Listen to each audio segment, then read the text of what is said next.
episode 88 of Below the Belt, joined by Alex from Bristol. How are you, my friend? I'm all right, mate. I'm all right. What It's been a minute.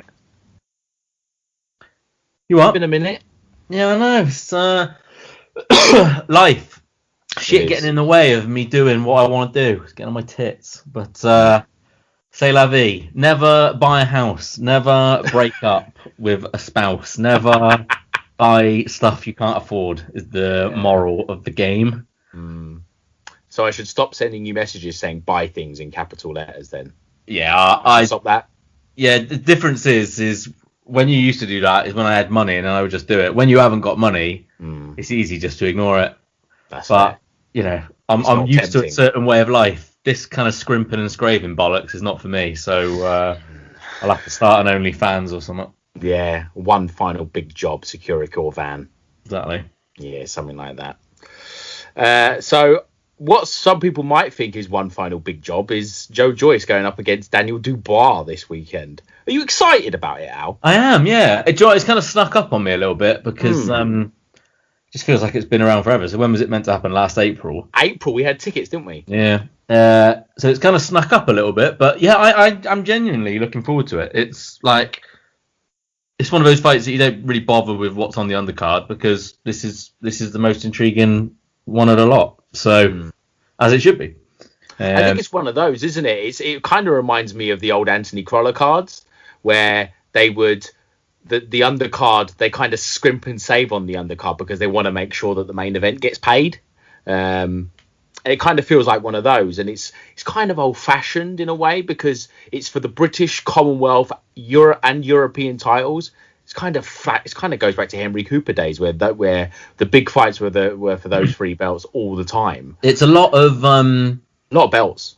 Yeah, a lot of kind of gateway things. You know, WBC Silver, WBO International, EBU European Heavy, Commonwealth Heavy, and obviously the British Heavyweight title, and the WBO number 2 spot.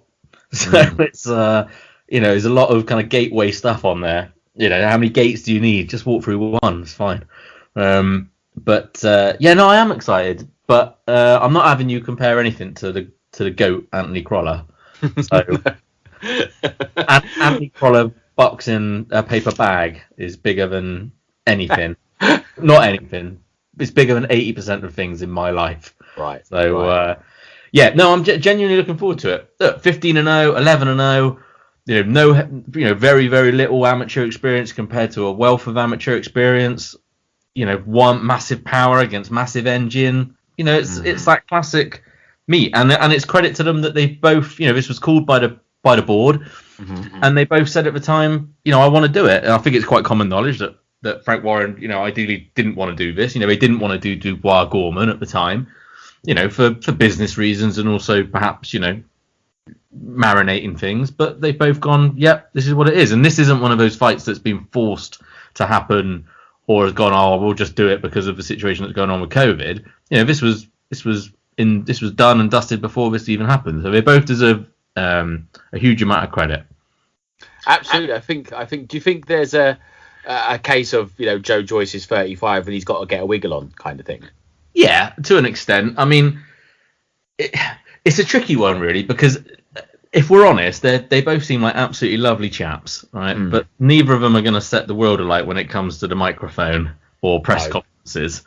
I watched the head-to-head and it's it would work. But they both but that's not their strength. That's what they have promoters for, and good. So it's one of those things that I think it can only get as big as it probably is now, like a war of words or antics and things at press conferences. I don't think really would have made much of a difference. I don't think if it had been pay-per-view, I don't think any of that nature would have been adding to purchases. No.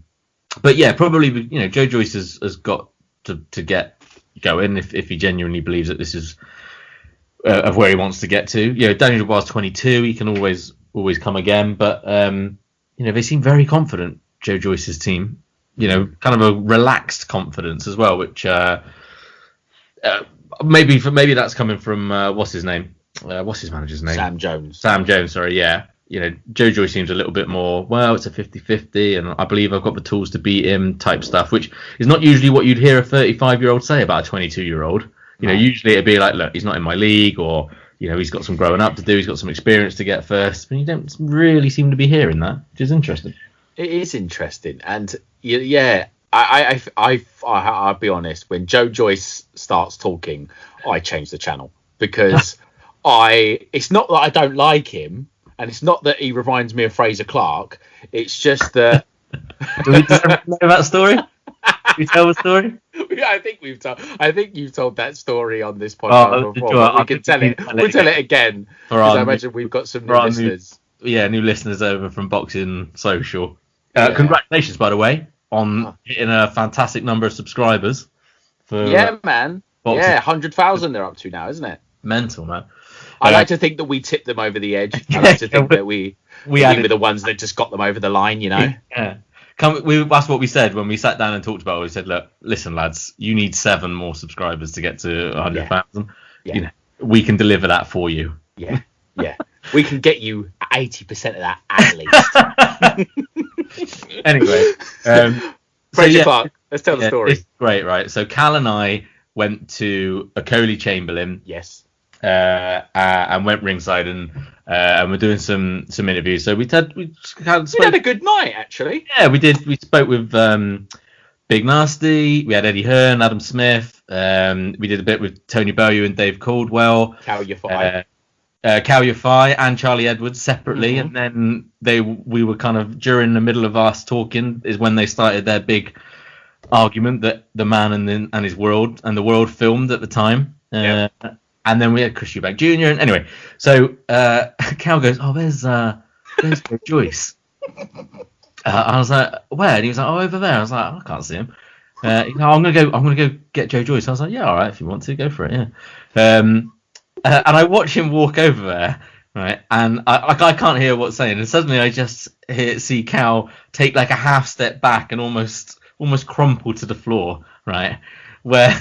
And just at this moment, Eddie Hearn is walking past as well. Why don't you tell the listeners what was said as you were talking to Joe Joyce?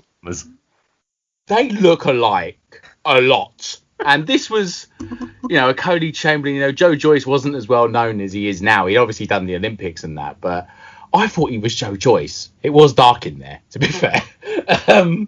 But I went. I said, "Oh yeah, Joe, I get an interview." And I said, "Oh Joe, well, congrats on the win." And he goes, "I'm Fraser Clark." I was like, "Fuck, yes you are." And then Eddie Hearn is just walking past, and Fraser Clark turns to Eddie Hearn and goes, "This geezer just thought I was Joe Joyce." And Eddie Hearn pointed at me and went, you wanker. And I was just like, and I just slumped my head down and walked back and sat next to you, and I said, That wasn't Joe Joyce out. That was Fraser Clark. Absolutely fucking mortified. Well, it was good.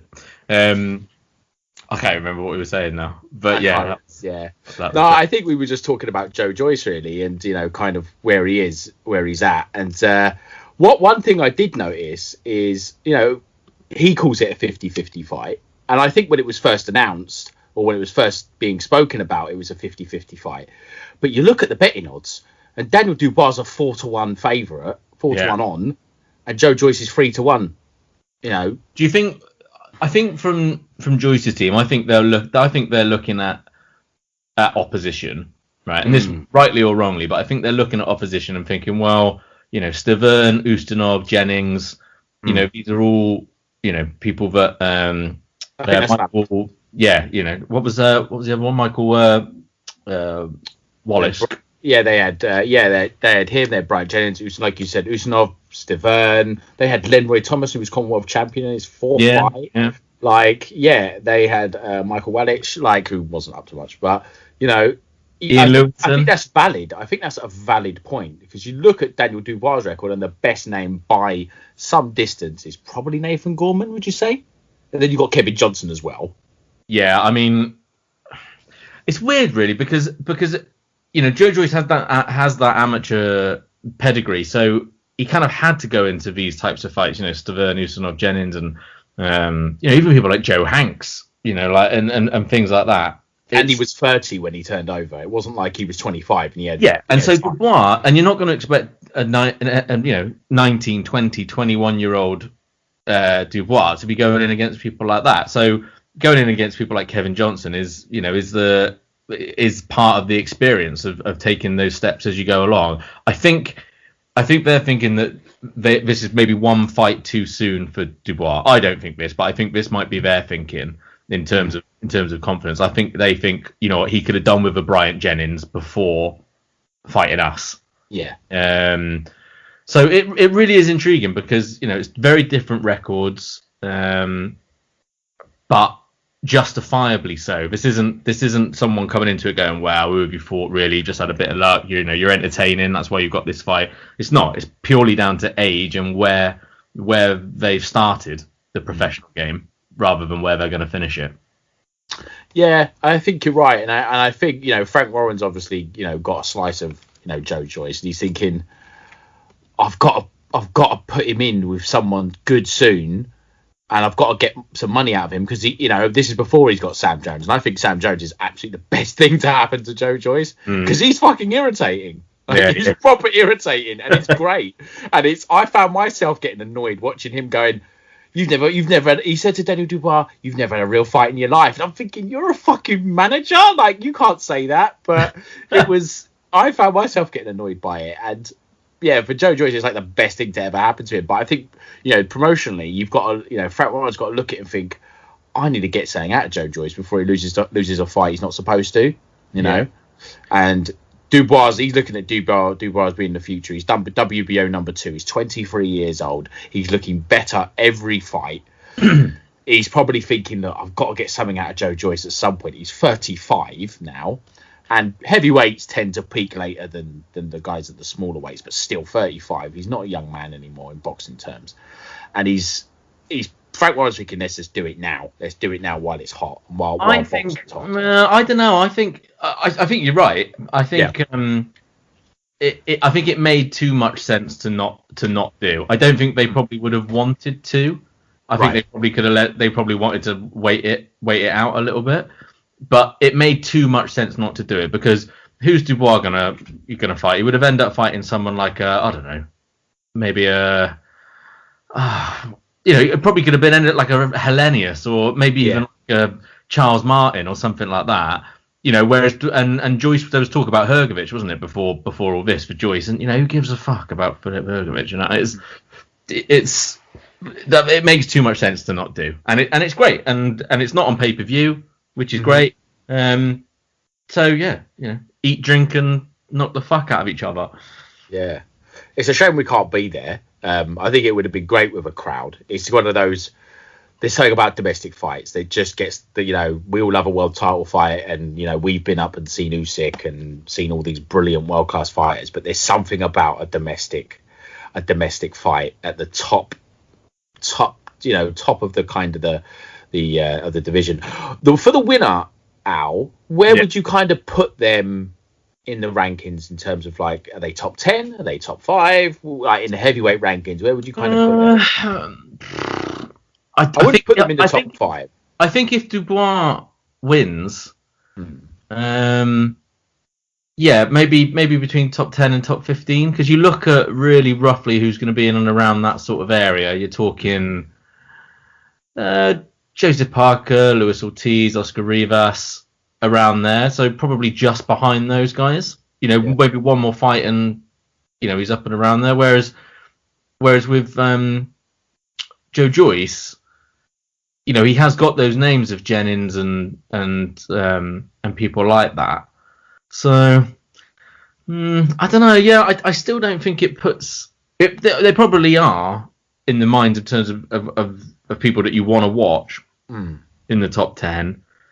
But I mean, I'm just looking now. I mean, BoxRec top 10. So you got Fury, Wilder, Joshua, Povetkin, Usyk, Andy Ruiz, Michael Hunter, Dillian White, Chisora, Pulev, Parker. Would you put him above Derek Chisora, the winner? Depending, I think it depends on the manner of victory as well. Probably. If Dubois wipes him out in 2 rounds, it's like, fuck me, you're like top 7, 8. Yeah, I always try and think of it as if I was someone like, I don't know, say there was the equivalent of someone, an American. Yeah.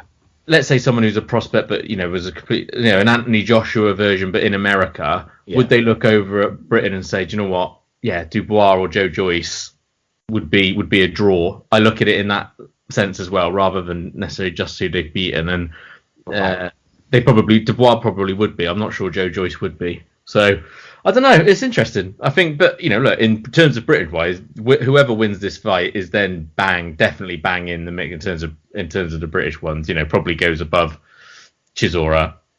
Joe Joyce is ranked 16th. Above, just below like Hellenius and Charles Martin. So yeah, probably. Yeah, you put them in around that kind of top 15. Yeah, you would. I think you're right. I'm not convinced that Charles Martin should be there, but yeah, I think it's between like 9 and 14. You'd have them kind of anywhere around there, really. Yeah. But yeah, it's interesting. Who do you fancy? I think Dubois is just going to be too big. He's just going to be too big and too forceful. I just can't get around the fact of I think it'll be a later stoppage than people think. I mean, the general consensus seems to be Dubois early, perhaps Joyce later. Yeah. But I think we saw against Kevin Johnson, like, all right, maybe he was going after him a little bit too much, but he something that Dubois does do. He does stay relatively calm.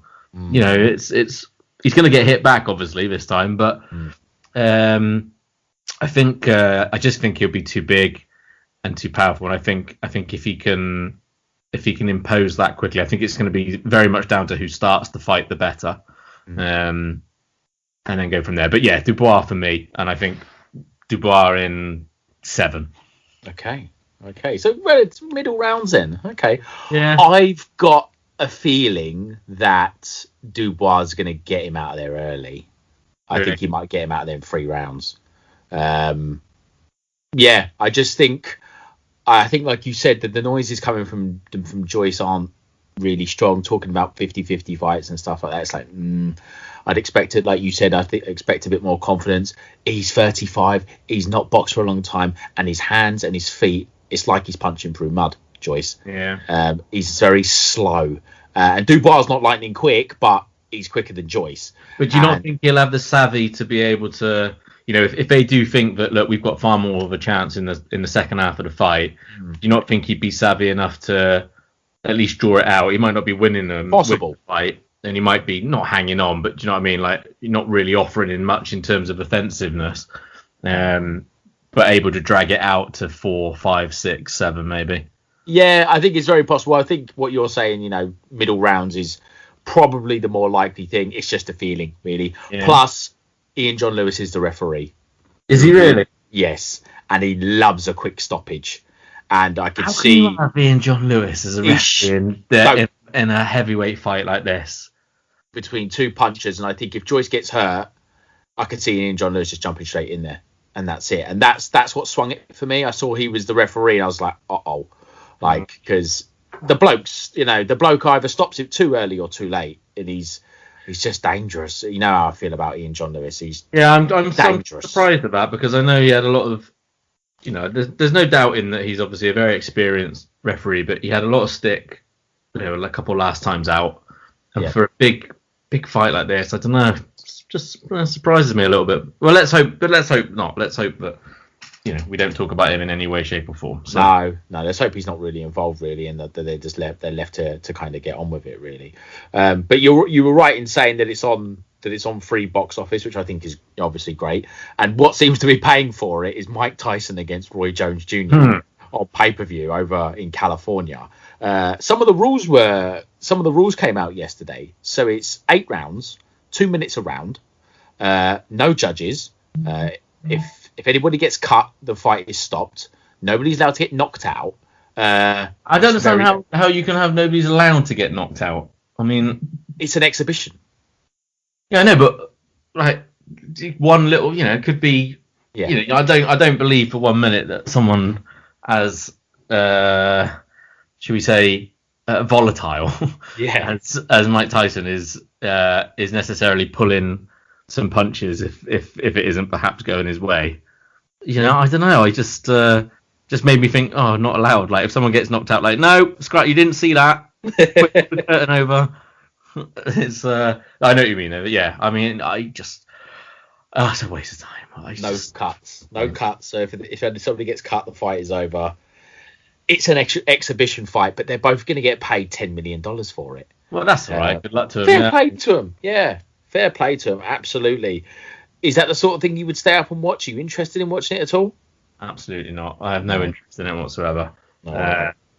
You know, it's not like you're tuning in to have one last glimpse of your favourite boxer that you fell in love with, because they're going to be very, very different from what. Yeah. I think people see Mike Tyson hit the pads for 15 seconds on Instagram and they think that they're going to see something from 1986. And look, I mean, he's in remarkable shape. You know, and it's if they get him paid, particularly for Roy Jones, you know, getting a big payday like that. Mm-hmm. All right, good luck to him. But yeah, I have no interest in it. I don't. I think it does a disservice us talking too much about it. Truth be told. Yeah. No, I think you're right. Just while we're on the heavyweights, earlier this week it was announced that the Anthony Joshua against Kubrat Pulev fight was going to be on Sky Sports box office, like it always is. It looks like they're going to try and get 1,000 fans in as well, and also that the price of pay-per-view is going up to $24.95. What did you kind of think about that? Well, it hasn't gone up technically. That was his last. That's the Joshua price, is that right? Technically, it stayed the same. Right. From Ruiz too, yeah. Right. So I understand it. You know, look, Matchroom and Sky's position is, look, there's no fans in here. We've made a colossal effort to get, you know, Anthony Joshua out and, you know, keeping the fight as it is against someone who he's, you know, that was arranged. You know, we were meant to have 60,000 people in Tottenham, and now we've got none. So we're not going to raise the pay-per-view, but we're going to keep it the same as what it was. We're not going to take it back down. I understand that. I do understand it. I mean, I wouldn't pay for it, but I understand it. Yeah, I understand that. I get it. I don't think it's right. I think, you know, it's really, really gone up in the last few years. It was 15 and then it was 17, and it's Floyd Mayweather Pacquiao was the first 20 quid fight, and then since then, how long ago was Mayweather Pacquiao now? How many years? That was 5 years ago. I mean, 5 years is it's, you know. Yeah, I guess when you put it like that, that was 20 quid. Stuff gets more. How much was your Sky package 5 years ago? I bet it was £5 at least expensive. Yeah, it's just one of those. It's just one of those things, man. It's something about. It's an asset of theirs that they have to try and get out, and they know they can make money off it. They know people will buy it. Yeah, you know, it's not. It's an issue. You know, my thoughts on pay-per-view as general. I have an issue when a card is having to be fluffed out because the main event isn't pay-per-view worthy. Those are the ones that annoy me, and this is that to an extent. Yeah. But you know, we're in mental times at the minute, and you know, whether it's Eddie Hearn, whether it's Frank Warren, you know, there's a lot of them doing their nuts. You know, at the minute in terms of costs. With no money coming in. So I'm willing to give him a pass this time. I think I also read somewhere that, yes, I did read that Eddie Hearn said that if Joshua Fury is made, it'll be $29.95. They'll go up the extra $5 after that, and they'll go to 30 quid after that. I mean, Joshua Fury, you could probably charge what you wanted. Yeah. To be honest. If anything is a pay-per-view fight where you're on their strings, it's that. Undisputed heavyweight championship. Yeah, unless it was silly money, I don't think I'd moan about that. You know, even if it was 40 quid, I don't think I'd massively moan about it, really. How often are you going to get British, undisputed, you know, it depends where it is. If it's in the UK as well, which I doubt it will be. But, you know, that might be where it does jump in terms of pay-per-view. If people want them to be holding it in the UK, you know, if the money's not being offered as much in terms of appearance money, fees and right fees and all the rest of it, then if they can make it up by saying, look, this is a one-off, it's $39.99, I think they do it. So yeah, I mean that's probably the only pay-per-view you could probably never moan about. Yeah, I think you're right. That one, yeah, you would pay. Really, I'd love to have a sweet vaccination in my veins, and I'd be going to the stadium to watch the fight. If it was at Wembley Stadium. But if that wasn't possible, and we had to, had to watch it from home, either because I didn't have a sweet vaccination in my veins, or I couldn't get a ticket, then I would probably watch it at home. Would happily pay £30 for the privilege of doing so. I completely get that. I can understand why people are pissed off about this one, though. It's a kind of a mandatory that nobody really asked for, but he is the straw that stirs the Sky Sports drink, Anthony Joshua. Well, the thing is, I think it's going to be interesting, because I think if any time where you'll see a dip in people paying to watch Anthony Joshua, after the Ruiz fights, some of that magic has gone. Yeah. If he'd have gone in and sparked Ruiz out in the second time, then maybe not. But the truth is, it wasn't a particularly great fight to watch. It's been a long time since he's been in the fight. During that time, Fury's kind of come in and done what he's done. And like I said, the undercard is not. I mean, you got Okoli obviously fighting for a world title. Yeah. Has anything else been announced on it? I don't know. Huey Fury's going to box on it. Martin Bacoli's going to box on there. So there's nothing. I think if any time you're going to see it, in terms of, it'd be interesting to see what the numbers are. Not that we'd get told the truth, I'm sure, but no. It'd be interesting to see what those numbers are, because I think if we're going to see a dip in that type of thing, it's going to be this. Yeah, absolutely. Okay, 2 more quick questions before we wrap this up, Al. We're going to do our stories of the month? If you want to, mate. Yeah. Go on, you do your questions, I'll find that. Okay, you go have a click around. Okay, first question. How far can Conor Benn go? I've no idea. Yeah. He's... I like him. I like Conor Benn. He's entertaining. He'll only get more entertaining. Him and Josh Kelly as a fight is great. Obviously, Kelly's got to get past David Evanesian. Yep.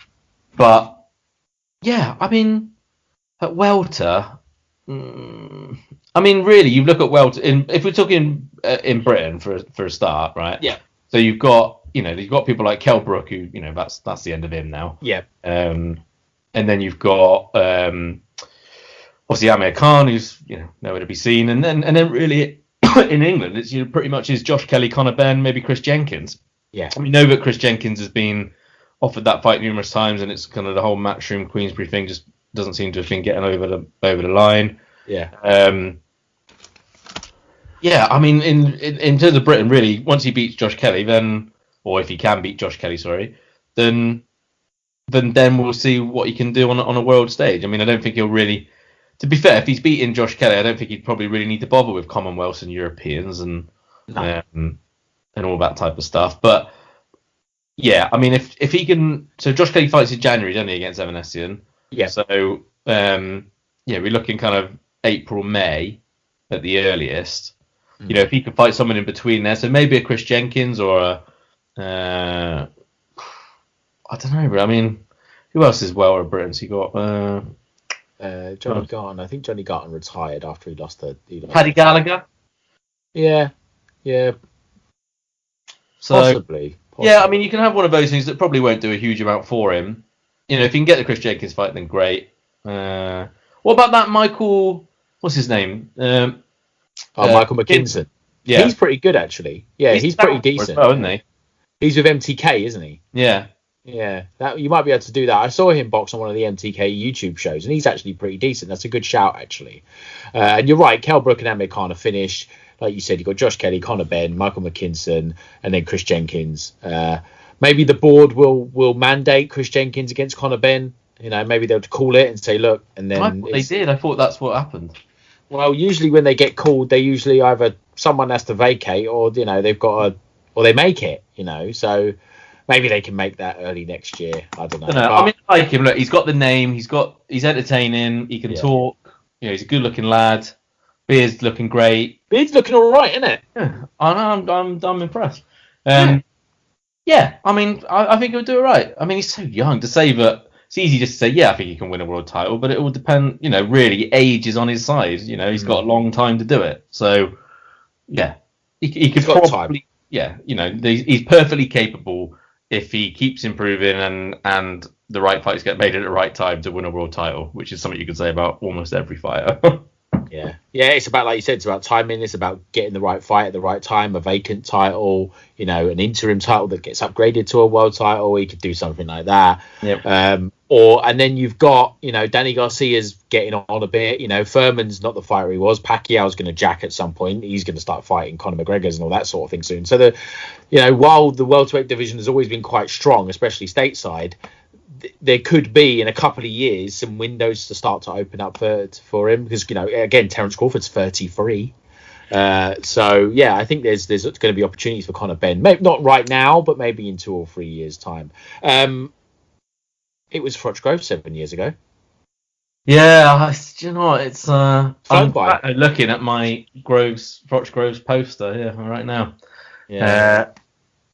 I mean, I can't believe it's been that long. Yeah. What a night. I mean, that was it's just joyous, that first round. There's been a long time since, and I mean, my daughter's been born since then, so I should probably say that. But the pure adrenaline and joy when I saw that right hand connect and Carl Froch fall asleep on the floor for a couple seconds, I can't tell you how happy I was at that time. It was just utter joy as a massive Groves fanboy. It was life, that moment, and I genuinely thought he was going to win, and I was heartbroken. Yeah, it was, and the stoppage was horrible. It was an awful piece of officiating. Howard Foster's kind of made a reputation since then because of that. You could say unfairly, but I'm not sure it is. I've not watched it again. I know you watch it all the time, and I've not watched that fight again. I watched it on the night, and then the other day, somebody, because it was the anniversary, somebody posted round 6 on Twitter. I thought, oh, go on then. And I watched it, and I was like, fuck me, Froch ate some shots in that round. I stopped watching after round 5 because I know what's happening. I know what's coming. Yeah. It was a cracking fight, and it's one of the special moments in British boxing history. And I'm glad that Groves got to win a world title in the end, and me and you were ringside to see it. It was a special night. I saw Groves' Instagram story today, and he was giving away a load of merch because obviously he's not selling any anymore. It was quite sad, actually. He was offering it to amateur boxing clubs and stuff like that. Oh, anyone want any beanie hats or shirts? I thought, oh, fucking bless him, bless his heart. Felt bad for him. But have you found any stories? Yeah, there's. It's not as entertaining this month as it usually is. We run through the start. It's basically Canelo walks away from £365 million contract with DAZN. Yep. That's a lot of money to walk away from, man.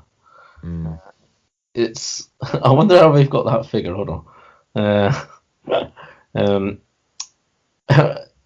Canelo however has cut ties with DAZN and Golden Boy Promotions, wiping out his monstrous 11-fight, £365 million deal in the process. Only time will tell whether the Mexican star Canelo made the right move or not. If Canelo's future fights bring in less than what he would have made with DAZN, it's possible he could retreat, leaving them.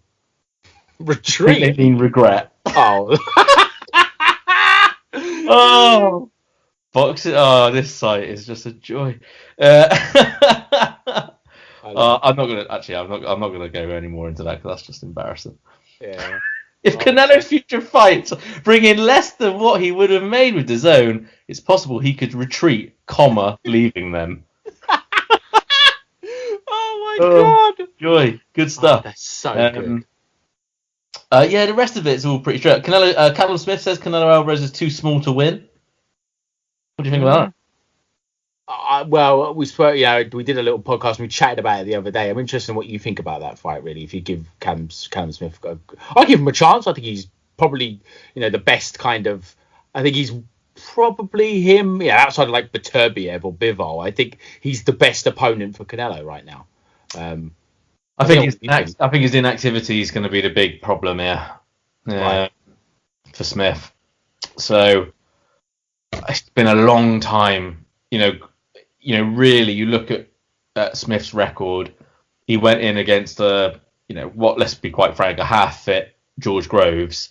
Is there anyone else on his record that even comes close to Groves' level? No, and obviously he says, Groves said himself afterwards. He goes, the jab wasn't there, my shoulder was gone, and so I was loading up with the right hand throughout the fight. But you look at his record, and you're right, it's not great for Callum Smith. And John Ryder was a good win, but it's pretty. I'm not sure he won. I'm not sure he beat John Ryder. No. Hassan Mdam's far too small. Rocky Fielding in a round. Come on, and I just think. Yeah, I think it's almost like his brother in a way. And I remember saying before Liam Smith fought Canelo, saying this is a massive leap up in quality for Liam. And you're right, I haven't thought of it like this until now. It's a massive jump in quality for Callum Smith. Yeah.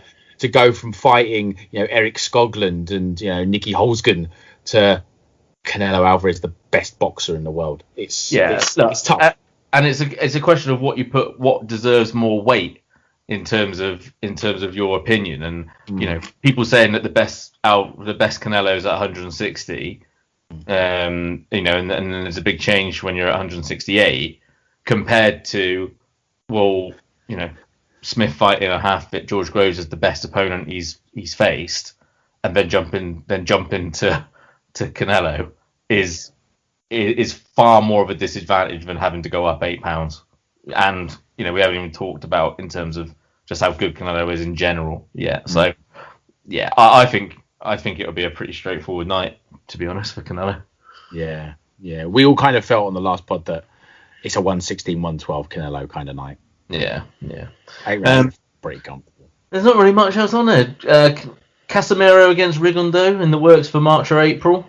I heard about that, yeah, bantam, yeah, because Rigondeaux's gone, he's still the lineal super bantamweight champion, Rigondeaux, but nobody ever wants to fight him there, and he's got a belt at bantam. I think he's got the WBA regular or something at bantam, and Casemiro is the WBO, was the IBF? I'm gonna say WBO champion. So, Casemiro, I think he's got. Yeah. I still want to see him in a new A. Yeah, obviously. That's the one. But or you could do Rigondeaux Donaire 2 at bantam, because Donaire's about to have a shot at the WBC title, so there's that as well. That was it, really. I'm trying to think if anything else is on there. Lopez refuses to give Loma a rematch. No one wants to see that. No. And that's pretty much it. Canelo interested in fighting Errol Spence in the future, apparently. Yeah, Errol Spence is talking about going to middleweight to fight him at middleweight. But I don't think Canelo can make middleweight anymore. No. But no, well, like I said, other than the spelling and the grammatical errors, there's not a huge amount on our usual light-hearted site today. So that's a shame. That is a shame. We'll have to save some up for next time. Yeah. All right then, mate. Hold on. I wanted to ask what you thought about Eggington and Theophane. Our friend, Ashley. Yeah, our friend Ashley. I want to get him on the pod soon. I want to talk about his book. I think Eggington's too big. I'll say it quietly because I don't want Ashley to be upset with us, but I think Eggington's too big for him. And it was to be his last fight, wasn't it? Yeah, and he said that. Theophane said it's his last fight, and he obviously thinks he can win, but really Theophane's a junior welter. He's a 140-pound fighter. Yeah, he's best. He's now fighting a guy in Eggington who's either a massive welter or a small light middle. And I worry for Ashley in that one. But I hope he does win. Is it Channel 5? Yeah, it is, yeah. That's good. That's good. This is the type of stuff that, that COVID is making stuff up. But all right, there's no real dog in the race, really, between Eggington and Theophane in terms of what it does to affect, anyone else, really. No. But it's interesting, it's intriguing, it's free to watch, and it's boxing and it's free. Yeah, there you go. Can't moan. Good stuff. We can't. All right, mate. Thanks for that. All right, take care. See ya. All right.